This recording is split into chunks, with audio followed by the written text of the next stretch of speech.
Live mock test series शुरू करने से पहले आप सभी को एक सूचना देना है कि वेदाकर इंस्टीट्यूट जो एग्रीकल्चर के विद्यार्थी है MPPT की जो तैयारी कर रहे हैं उनके लिए प्रतियोगिता बैच 3 स्टार्ट हो चुकी है। 15 मार्च से कंप्लीट कोर्स है। जिनको भी कोर्स लेना है वो कंप्लीट वीडियो उनको मिलेगा। साथ में इसमें उनको test series, live mock test series और FLT टॉपिक टेस्ट सीरीज, इसमें सारी चीज़ें इंक्लूड रहेगी मात्र 4,999 रुपये में। और ये कोर्स आपको हमारे एप्लीकेशन पर मिलेगा। साथ ही इसमें आपको फिजिक्स और मैथमेटिक्स की जो क्लासेस है वो लाइव मिलेगी। तो ये जो क्लासेस है ये हमारी प्रतियोगिता बैच 3 के नाम से आप हमारे एप्लीकेशन डाउनलोड करिए और इस कोर्स का आनंद लीजिए। मात्र 4,999 रुपये में ये कोर्स मिलने वाला है। साथ ही एक अपडेट और देना है आपको, लक्ष्य बैच के नाम से हमारी MPPT की टेस्ट सीरीज चल रही है। इसमें आपको टॉपिक टेस्ट सीरीज, साथ में live mock test series, FLT और 1000 क्वेश्चन आपको प्रैक्टिस करने के लिए मिलेंगे।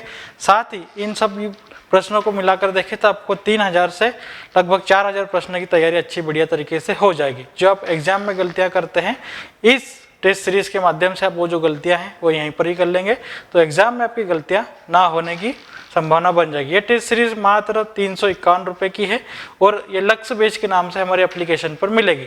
तो अधिक से अधिक बच्चे हमारे एप्लीकेशन को डाउनलोड करिए और इस टेस्ट सीरीज को परचेस करिए, जिसके द्वारा आपकी तैयारी और बेहतर हो सके। जय हिंद स्टूडेंट्स, वेदाकर इंस्टीट्यूट के डिजिटल प्लेटफॉर्म पर आपका स्वागत है। कौन से फर्टिलाइजर का उपयोग नहीं करना चाहिए बताइए? Urea, ammonium sulphate, ammonium nitrate या अमोनियम क्लोराइड?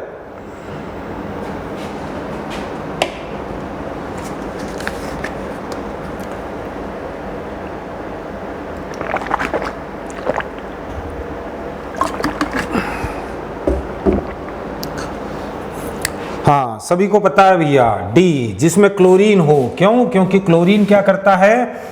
स्टार्च के निर्माण में बाधा पैदा करता है, साथ ही साथ एक स्थान से दूसरे स्थान पर उसके स्थानांतरण होने को भी रोकता है। तो अमोनियम क्लोराइड, इसमें क्लोरीन है और क्लोरीन जो है ये स्टार्च वाली फसलों के लिए अच्छा नहीं माना जाता। तो डी वाला आंसर आपका जो है वो करेक्ट होगा। वैसे अगर देखें तो जलाक्रांत दशाओं या वाटर लॉक्ड जो सॉइल होती है या फिर धान, जूट, इनमें नाइट्रोजन के लिए सबसे अच्छा क्या माना जाता है? अमोनियम सल्फेट माना जाता है। ठीक है, ध्यान रखना। नेक्स्ट अगला देखते हैं हम। हाँ, निम्न में से नाइट्रोलियम उर्वरक है। नाइट्रोलियम उर्वरक किसको कहा जाता है भैया? इनमें से यह आपका यूरिया है, कैल्शियम साइनामाइड है, अमोनियम सल्फेट है, अमोनियम क्लोराइड है। बताइए किसको कहेंगे नाइट्रोलियम फर्टिलाइजर? नाइट्रोलियम फर्टिलाइजर किसको कहा जाता है? Urea, calcium cyanamide, ammonium sulphate या ammonium chloride? Rajoria ji B, बिल्कुल ये है आपका नाइट्रोलियम फर्टिलाइजर, कैल्शियम साइनामाइड। कौन सा? बी वाला आंसर आपका करेक्ट है। बिल्कुल नाइट्रोलियम फर्टिलाइजर कौन सा है? Calcium cyanamide. ध्यान रखना, हो गया क्लियर? ध्यान रखना भैया, पूछा जाता है। इसके अलावा Chile saltpetre, sodium nitrate होता है। ठीक है, निम्न में से नाइट्रिफिकेशन अवरोधक उर्वरक कौन सा है? कौन नाइट्रिफिकेशन इनहिबिटर फर्टिलाइजर के रूप में उपयोग किया जाता है? ये नाइट्रिफिकेशन अवरोधक उर्वरक क्या होते हैं भैया? तो ये नाइट्रिफिकेशन की प्रोसेस को क्या कर देते हैं? धीमा कर देते हैं, जिससे जो डीनाइट्रिफिकेशन होने वाला है वो भी क्या हो जाता है? धीमा हो जाता है या रुक जाता है, जिससे कि नाइट्रोजन की जो हानि होती है वो हानि नहीं होती। ऐसे फर्टिलाइजर को ही कहा जाता है नाइट्रिफिकेशन अवरोधक फर्टिलाइजर। तो कौन सा है भैया? राजौरिया जी डी। पहला एन सर्व, थायोयूरिया, सल्फाथायोजोल, उपरोक्त सभी, ये सभी के सभी जो होते हैं वो क्या है? नाइट्रिफिकेशन अवरोधक उर्वरक होते हैं। तो डी वाला आंसर आपका जो है वो करेक्ट है। नेक्स्ट अगला देखते हैं। थायोयूरिया में नाइट्रोजन की मात्रा होती है। जो थायोयूरिया होता है, जब हमने अभी पढ़ा नाइट्रिफिकेशन अवरोधक उर्वरक में थायोयूरिया भी होता है, तो थायोयूरिया में नाइट्रोजन कितना होता है? ठीक है, कितना होता है? 20.2, 36.8, 15.3 या 19.1? हाँ, 36.8% नाइट्रोजन होता है भैया थायोयूरिया के अंदर। तो आपका करेक्ट आंसर क्या है? बी, बिल्कुल करेक्ट। नेक्स्ट अगला देखते हैं हम। हाँ, स्लो रिलीज नाइट्रोजन उर्वरक है। ऐसे उर्वरक जिनसे कि नाइट्रोजन धीमी गति से क्या होती है, रिलीज होती है, ताकि लंबे समय तक पौधों को नाइट्रोजन की उपलब्धता होती रहे। तो ऐसे फर्टिलाइजर कौन है? ऐसे स्लो रिलीज नाइट्रोजीनस फर्टिलाइजर कौन से होते हैं? IBDU, CDU और MDU। बताइए क्या होना चाहिए आंसर? बिल्कुल सभी का करेक्ट आंसर है डी वाला, ऑल ऑफ दीज। ये सभी के सभी जो उर्वरक होते हैं ये नाइट्रोजन धीमी गति से पौधे को देते हैं, जिससे कि लंबे समय तक क्या होती है, पौधे को नाइट्रोजन मिलती रहे। ठीक है, ये सभी डाईयूरोन फॉर्म जो होते हैं ये मोस्टली जो है ये स्लो रिलीज नाइट्रोजन फर्टिलाइजर होते हैं। नेक्स्ट, फास्फोरस की सबसे अधिक उपलब्धता किस रूप में होती है? पौधे को सबसे ज्यादा फास्फोरस किस रूप में उपलब्ध होता है, ये आपको बताना है। बताइए, फास्फोरस की सबसे अधिक उपलब्धता कौन से रूप में होती है भैया? ये वाला आपका जो रूप है ये क्या है आपका? ये है ट्राइफॉस्फेट। क्या है? ट्राइफॉस्फेट। फिर ये आपका जो है ये डाइफॉस्फेट है भैया। ठीक है, फिर ये आपका जो है ये मोनोफॉस्फेट है। बताइए, और ये फास्फोरस पेंटॉक्साइड है। फास्फोरस की सबसे अधिक उपलब्धता कौन से रूप में होगी? पौधे फास्फोरस को सबसे अधिक कौन से रूप में लेते हैं, या फिर हल्की अम्लीय मृदा में फास्फोरस का कौन सा रूप पाया जाता है? मैंने आपको बताया था कि उदासीन और हल्की अम्लीय मृदा में जो फास्फोरस का रूप होता है वो कौन सा होता है? बिल्कुल ट्राइफॉस्फेट। बहुत बढ़िया भैया, ट्राइफॉस्फेट। ए वाला आंसर आपका जो है वो करेक्ट होगा। कौन सा? ए वाला। ट्राइफॉस्फेट फॉर्म में फास्फोरस की उपलब्धता सबसे ज्यादा होती है। जैसे ही 7 से 8 pH होता है तो 7 से 8 pH पर फास्फोरस की उपलब्धता जो होती है वो डाइफॉस्फेट के रूप में होती है। साथ ही साथ अगर 8.5 से अधिक अगर pH हो जाता है, ऐसी कंडीशन में फास्फोरस की उपलब्धता PO4 3- मतलब मोनोफॉस्फेट या फॉस्फेट के रूप में होती है। तो सामान्य रूप से फसलों के लिए सर्वोत्तम पीएच में पहले भी बताया हूं 6 से 7 के बीच। क्यों? क्योंकि हमारी जो अधिकांश फसलें हैं वो क्या है? ग्लाइकोफाइट्स है भैया।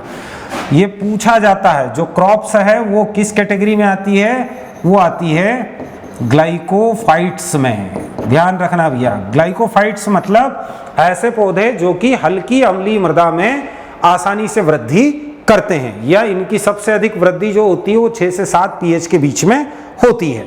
तो यहां पर आपका करेक्ट आंसर ए वाला होगा। ठीक है, हेलोफाइट्स क्या होते हैं? लवणीय मृदा में उगने वाले पौधे। सेमोफाइट्स क्या होते हैं? तो कंकड़ पत्थर वाली जमीन में उगने वाले पौधे। जीरोफाइट्स क्या होते हैं? मरुस्थल में उगने वाले पौधे। ये सब हम लोगों ने पढ़ा है। हाइड्रोफाइट्स जलीय पौधे। बताइए, निम्न में से किस उर्वरक में 3 तत्व मौजूद हैं? बताइए, कौन से फर्टिलाइजर में 3 तत्व मौजूद हैं? ये मैं अभी थोड़ी देर पहले भी बताया था। कौन से फर्टिलाइजर में 3 तत्व मौजूद हैं? बिल्कुल सभी का correct answer SSP, single super phosphate. Single super phosphate में फास्फोरस के अलावा कैल्शियम और सल्फर भी मौजूद होता है। तो ये क्वेश्चन मोस्ट IMP है, ध्यान रखना। ये नीचे कैल्शियम अमोनियम नाइट्रेट केन मत कर देना, नहीं तो इसमें अमोनियम के 2 रूप हैं, मतलब नाइट्रोजन दोनों रूप में मिल रही है। ठीक है, नाइट्रोजन आपको दोनों रूप में मिल रही है, मतलब तत्व एक ही है और एक कैल्शियम है, ध्यान रखना। नेक्स्ट, निम्न में से फास्फोरस घोलक सूक्ष्म जीव कौन सा होता है? PSM, फास्फोरस सोलुबल माइक्रोब्स या माइक्रो ऑर्गेनिज्म कौन सा है? जो मृदा में उपस्थित अघुलनशील फास्फोरस को घुलनशील फास्फोरस में बदलकर पौधे को देता है। तो फास्फोरस घोलक जो माइक्रोब्स होते हैं इनको एज अ बायो फर्टिलाइजर उपयोग किया जाता है। जैसे हमने पढ़ा है PSM या PSB कल्चर के रूप में इनका उपयोग होता है। स्यूडोमोनास, बैसिलस, एस्परजिलस या ऑल ऑफ दीज। यहां पर ध्यान रखना भैया, ये सभी के सभी जो हैं स्यूडोमोनास, बैसिलस और एस्परजिलस, ये सभी के सभी क्या होते हैं? PSB या फास्फोरस सोलुबल बैक्टीरिया होते हैं, ध्यान रखना। ठीक है, इसमें से ये एस्परजिलस फंजाई है भैया, मतलब यहाँ सूक्ष्म जीव बोला है ना, ये 2 सूक्ष्म जीव और ये आपका फंजाई। ठीक है, ध्यान रखना। चलते हैं नेक्स्ट, ये सभी वाला आंसर है। नेक्स्ट बायो सुपर है। बायोसुपर का नाम आप सुनते हो भैया, बायोसुपर एज ए फॉस्फेटिक फर्टिलाइजर उपयोग किया जाता है। तो बायोसुपर जो होता है इसमें क्या क्या मिक्स है, ये किसके मिश्रण से बना हुआ है? Rock phosphate plus sulphur plus thiobacillus, फिर rock phosphate sulphuric acid thiobacillus, super phosphate sulphur thiobacillus, या रॉक फॉस्फेट सल्फर और स्यूडोमोनास। बताइए बायोसुपर के अंदर किसका उपयोग किया गया है? प्रतिभा जी बी बता रहे हैं। बताइए बायोसुपर के अंदर किसका उपयोग करते हैं, या बायोसुपर जो है वो किसका मिश्रण होता है? बी वाला आंसर भैया, ये ए वाला आंसर है, रॉक फॉस्फेट सल्फर और थायोबैसिलस। इसमें अगर देखें तो 5 भाग आपका क्या होता है? रॉक फॉस्फेट, 1 भाग क्या होता है? सल्फर, और कुछ मात्रा में क्या होते हैं? थायोबैसिलस बैक्टीरिया होते हैं। इनका मिश्रण होता है बायोसुपर। रॉक फॉस्फेट, सल्फर और थायोबैसिलस का मिश्रण जो होता है इसको कहा जाता है बायोसुपर। ठीक है, ध्यान रखना। नेक्स्ट अगला देखते हैं। हाँ, सिंगल सुपर फॉस्फेट या एसएसपी में फास्फोरस के अतिरिक्त कौन से तत्व मौजूद होते हैं? ये सिंगल सुपर फॉस्फेट का मोस्ट टाइम की क्वेश्चन है, 3-4 अलग अलग प्रकार से पूछा जा सकता है, इसीलिए मैंने 3-4 प्रकार से इसको आपको बनाकर दिया है। बताइए सिंगल सुपर फॉस्फेट में फास्फोरस के अलावा कौन से तत्व मौजूद होते हैं? बिल्कुल सी वाला आंसर करेक्ट, बहुत बढ़िया। कैल्शियम और सल्फर। कौन कौन होता है? कैल्शियम और सल्फर, ये दोनों मौजूद होते हैं। 21% कैल्शियम, सल्फर 11.8%। बिल्कुल सी वाला आंसर करेक्ट है आपका। नेक्स्ट अगला देखते हैं। और अब कुछ हॉर्टिकल्चर के क्वेश्चंस हम डिस्कस करते हैं। ओलेरीकल्चर का संबंध है भैया, ओलेरीकल्चर लैटिन वर्ड है क्योंकि इसमें कल्चर लगा है। बाकी कल्चर वाले जितने भी शब्द होते हैं सब लैटिन वर्ड होते हैं। लॉजी वाले जो होते हैं, लॉजी या नोमी वाले सब ग्रीक वर्ड होते हैं। पामोलॉजी एक एक्सेप्शन है, अपवाद है। पामोलॉजी लैटिन और ग्रीक दोनों शब्दों से मिलकर बना है। बट पामोलॉजी में अगर पूछे, अगर ऐसे आंसर दिए जाए तो ऐसी कंडीशन में लैटिन अलग ग्रीक अलग, तो फिर आपका ग्रीक वाला करेक्ट होगा। बताइए सब्जी उत्पादन। बिल्कुल ओलेरीकल्चर का संबंध किससे होता है? वेजिटेबल प्रोडक्शन से होता है, सब्जी उत्पादन से होता है। भारत में किस संकर सब्जी का क्षेत्रफल और उत्पादन सबसे अधिक है? बताइए भैया। अब दोनों कंडीशन एक साथ दे दी है, क्षेत्रफल भी ज्यादा है बट हाइब्रिड वेजिटेबल। कौन से हाइब्रिड वेजिटेबल का एरिया और प्रोडक्शन सबसे अधिक है? बताइए। बैगन, मिर्च, टमाटर या गोभी? संकर वेजिटेबल का बताना है भैया। वैसे तो पोटैटो आएगा सामान्य रूप से अगर देखें तो, बट यहां पर आपको हाइब्रिड वेजिटेबल की बात की है, तो हाइब्रिड वेजिटेबल में अगर हम देखें तो किसका एरिया और प्रोडक्शन ज्यादा है? कौन सी हाइब्रिड वेजिटेबल सबसे ज्यादा एरिया और प्रोडक्शन करती है? बिल्कुल टोमेटो, टमाटर। बहुत बढ़िया, तो सी वाला आंसर आपका करेक्ट है। बिल्कुल बहुत बढ़िया, सी वाला आंसर करेक्ट है। टमाटर, हाइब्रिड टोमेटो जो है ये एरिया में भी ज्यादा है, प्रोडक्शन में भी ज्यादा है। निम्न में से डायोसियस या एक लिंगाश्रयी सब्जी क्या है या कौन सी है? हाँ बिल्कुल राजौरिया जी, टोमेटो। निम्न में से डायोसियस, डायोसियस समझते हो? डायोसियस ये जिसको एक लिंगाश्रयी बोलते हैं, मतलब एक पौधे पर एक ही प्रकार का फूल पाया जाना, या तो नर फूल रहेगा या मादा फूल रहेगा। बताइए डायोसियस। एक पौधे पर अगर केवल नर फूल हो या केवल मादा फूल हो, ऐसी स्थिति में उस पौधे को कहा जाता है एक लिंगाश्रयी या डायोसियस प्लांट। बताइए। हाँ, तो जितने भी कुकुरबिटेसी होते हैं, कुकुरबिटेसी, कद्दू, लौकी, करेला, गिलकी या जो भी है आपका कद्दू वर्गीय में जितने भी आते हैं, सभी के सभी क्या होते हैं? मोनोसियस होते हैं। एक ही पौधे पर क्या होते हैं? नर और मादा दोनों फूल होते हैं अलग अलग पोजीशन पर। बट इसमें परवल या कुंदरू जो है एक्सेप्शन है, अपवाद है, इसको ध्यान रखना। ठीक है, बिल्कुल डी वाला परवल। परवल जो होता है ये बहुवर्षीय प्लांट में भी काउंट किया जाता है, साथ ही साथ ये क्या होता है, ये एक एक्सेप्शन है, ये मोनोसियस के अंदर नहीं आता, ये कुकुरबिटेसी में तो आता है बट ये डायोसियस होता है। नेक्स्ट अगला देखते हैं, फूल गोभी का खाया जाने वाला भाग कौन सा है? फूल गोभी का खाया जाने वाला भाग क्या कहलाता है भैया? फूल गोभी के कौन से भाग को हम खाते हैं? Brassica, oleracea, botrytis. बताइए फूल गोभी का खाया जाने वाला भाग, वैसे तो हम उसको बोलते हैं पुष्पक्रम। क्या खाते हैं? पुष्पक्रम। बट स्पेशली उसके लिए जो है टर्मिनोलॉजी कौन सी यूज की जाती है? फूल गोभी का खाया जाने वाला भाग, बिल्कुल उसको कहा जाता है कर्ड। क्या बोलते हैं? कर्ड। जबकि पत्ता गोभी की अगर बात हो, किसकी?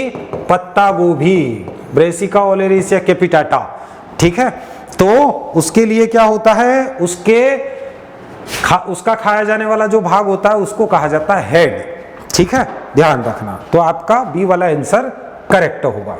नेक्स्ट अगला हम देखते हैं, निम्न में से अम्लीय प्रकृति की सब्जी है भैया, एसिडिक नेचर की कौन सी सब्जी होती है? बैगन, मिर्च, आलू या टमाटर? एसिडिक नेचर की कौन सी सब्जी है? बैगन है, मिर्च है, आलू या टमाटर? बैंगन में बिंदी नहीं लगाया भैया। आप बोलोगे सर बिंदी कहाँ गया, खा गए क्या? कोई दिक्कत नहीं, ये लगा दिया। ठीक है, बताइए कौन सी अम्लीय प्रकृति की सब्जी है?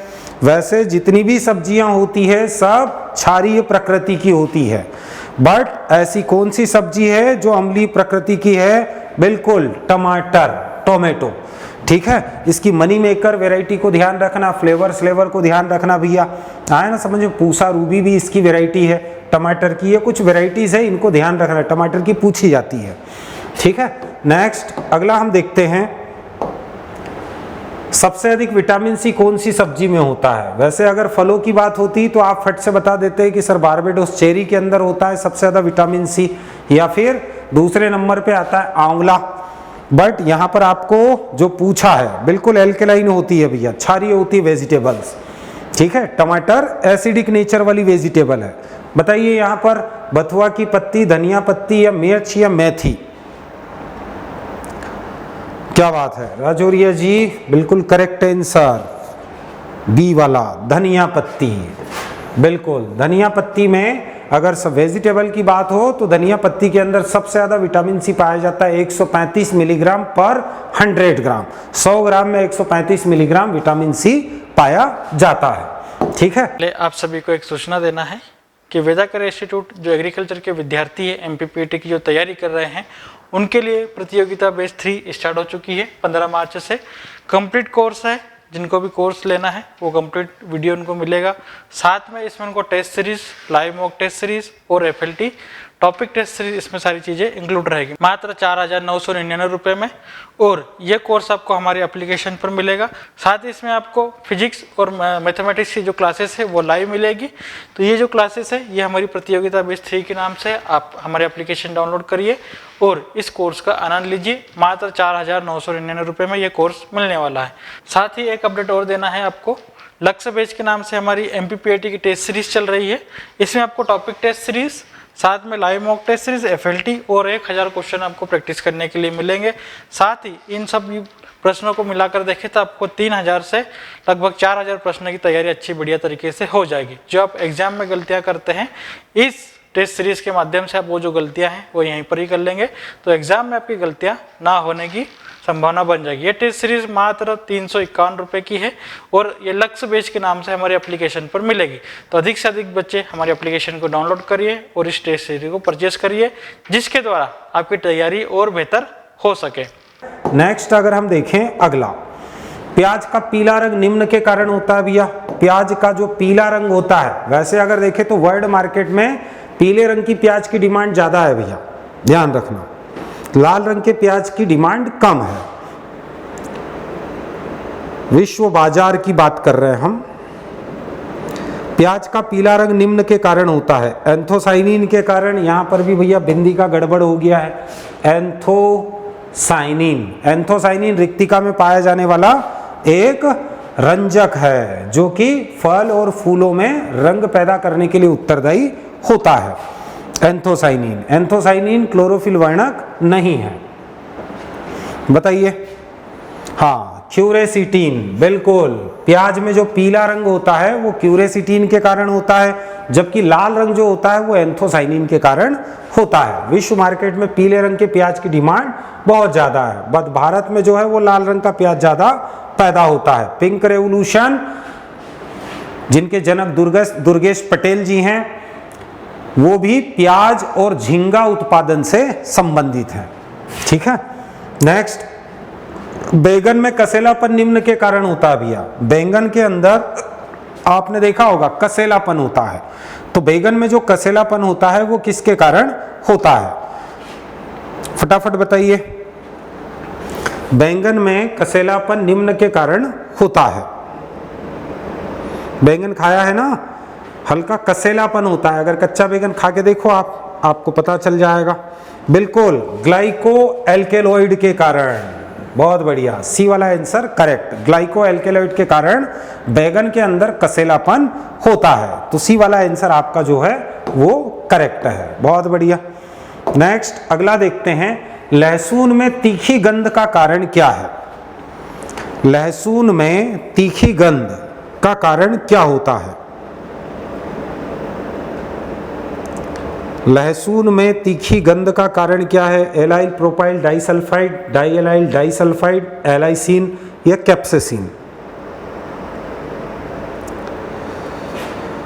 यहां पर क्वेश्चन में क्या पूछा है, पहले इसको देखो। लहसुन में तीखापन नहीं पूछा है, लहसुन में तीखापन नहीं पूछा है। मुझे पता था सब लपेटे में आएंगे। लहसुन में तीखापन या पंजेंसी अगर बोले तो आपका करेक्ट आंसर होता है डाइएलाइल डाइसल्फाइड, पर यहां पर पूछा क्या है? लहसुन में तीखी गंध होने का क्या कारण है? तो लहसुन में तीखी गंध होने का कारण राजौरिया जी डाइएलाइल डाइसल्फाइड नहीं है। डाइएलाइल डाइसल्फाइड तो होता है लहसुन में तीखापन का कारण, लहसुन खाने में तीखा लगता है, उसका कारण आपका जो है डाइएलाइल डाइसल्फाइड। प्याज खाने में तीखा लगता है, एलाइल प्रोपाइल डाइसल्फाइड के कारण। लेकिन लहसुन के अंदर जो मेडिसिनल पावर होता है, औषधीय गुण होता है, उसी के कारण उसके अंदर तीखी गंध आती है, जिसको कहा जाता है एलिसिन। आए ना समझ में? ध्यान रखना, लहसुन में तीखी गंध भी एलिसिन के कारण होती है। साथ ही साथ अगर क्वेश्चन पूछ ले कि लहसुन में औषधीय गुण किसके कारण होता है, तो एलिसिन के कारण होता है। ठीक है, तो सी वाला आंसर आपका करेक्ट। नेक्स्ट, अगला, मूली में तीखापन का कारण क्या है भैया? मूली में तीखापन निम्न के कारण होता है, सिनिग्रीन, आइसोथियोसाइनेट, ग्लूकोसिनोलेट, डाइएलाइल डाइसल्फाइड। बताइए, मूली में तीखापन होने का क्या कारण है? मूली खाते हैं ना तो हल्की तीखी लगती है। बताइए। आइसोथियोसाइनाइड, बिल्कुल करेक्ट आंसर, आइसोथियोसाइनाइड। जबकि पत्ता गोभी का आए तो सिनिग्रीन। ध्यान रखना, अगर पत्ता गोभी में आपको बोल दे तीखापन का कारण, किसमें? पत्ता गोभी में, तो वो आपका आ जाएगा सिनिग्रीन। और सरसों के तेल में अगर बोल दे, सरसों के तेल में जो पंजेंसी होती है, सरसों का तेल, सरसों के तेल में जो पंजेंसी होती है उसका कारण होता है ग्लूकोसिनोलेट। बिल्कुल ध्यान रखना, आइसोथियोसाइनेट यहां पर आपका करेक्ट आंसर है। नेक्स्ट, अगला देखते हैं, पोमेटो को निम्न से तैयार किया गया है भैया। पोमेटो जो है एक हाइब्रिड क्रॉप है, इसको किससे तैयार किया गया है? जिसमें ऊपर टमाटर नीचे आलू लगते हैं। बताइए, किससे तैयार किया गया है?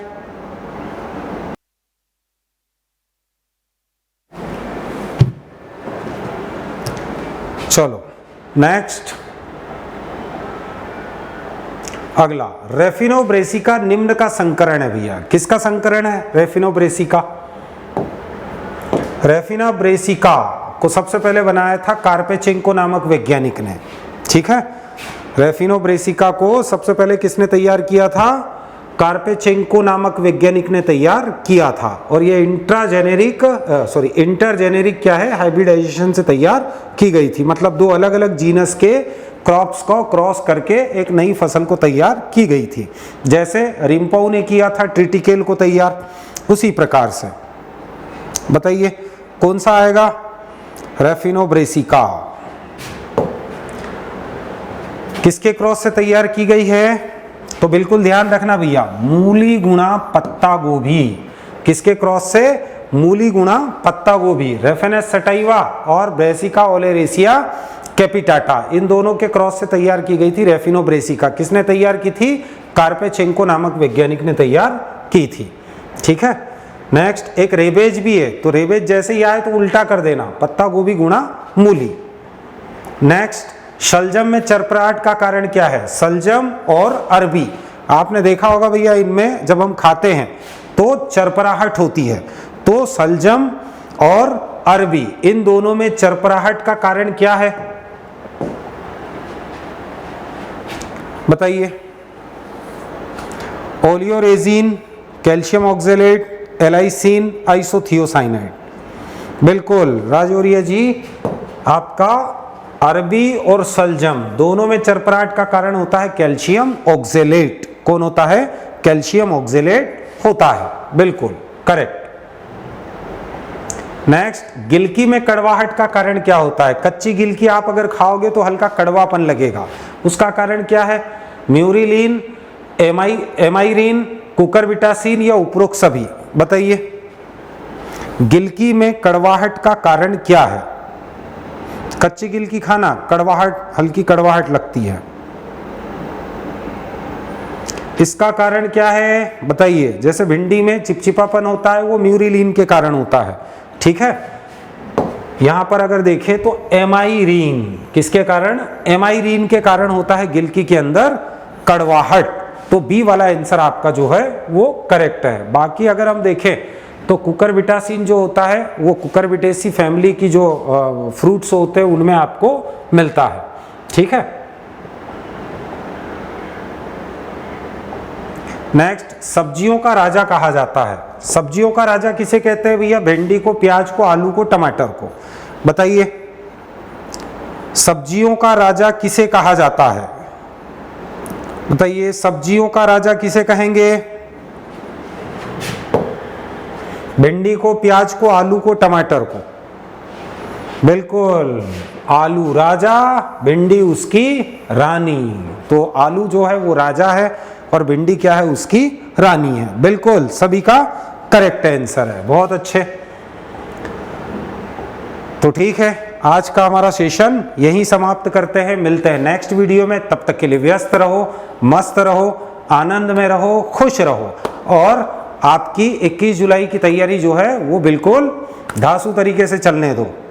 बार बार रिवीजन करो, जितनी बार चाहो उतनी बार करो। ठीक है, समय को वेस्ट बिल्कुल मत करो। तो मिलेंगे नेक्स्ट वीडियो में, तब तक के लिए शुभ रात्रि और जय हिंद।